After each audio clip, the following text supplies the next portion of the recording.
Assalamualaikum sahabat surga. Terima kasih telah singgah di video ini. Di video ini kita akan membahas misteri wanita cantik Cut Glancing di pohon beringin Gampung Tuhasui, Pidi. Pohon beringin yang terletak di Gampung Tuhasui, Kecamatan Indrajaya, Kabupaten Pidi, menyimpan misteri. Boleh percaya, boleh tidak.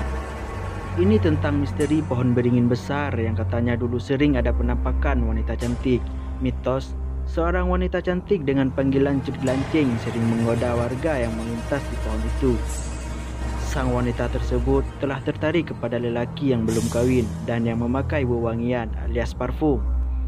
Kepercayaan warga, jika adanya suara di pohon tersebut, maka harus digelar kenduri.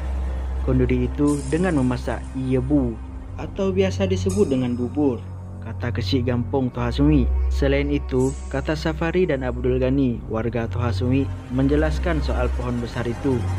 Keduanya mengaku pohon beringin yang tingginya puluhan meter itu memang adanya mitos sosok wanita cantik. Sosok wanita itu bergentayangan pada tahun 1985. Saat itu memang Cut Glancing kerap mengganggu warga.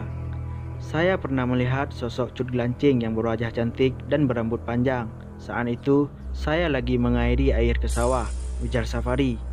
Menurutnya, ada juga warga yang berjumpa dengan Cut Glancing sehingga mengalami sakit, rambutnya rontok hingga meninggal dunia. Namun, kata Safari, sejak 10 tahun terakhir ini Cut Glancing tidak bergentayangan lagi sebab pohon itu telah dibersihkan. Listrik telah ada dan banyak toko yang telah bangun di dekat pohon itu. Dengan dibersihkan pohon besar itu sehingga mampu menghilangkan rasa takut masyarakat. Karena yang harus kita takuti adalah Allah, bukan makhluk halus. Nah, bagaimana Raka? Apakah kalian percaya dengan cerita ini? Atau ada penambahan cerita? Silahkan lanjut di kolom komentar. Terima kasih telah singgah di channel ini.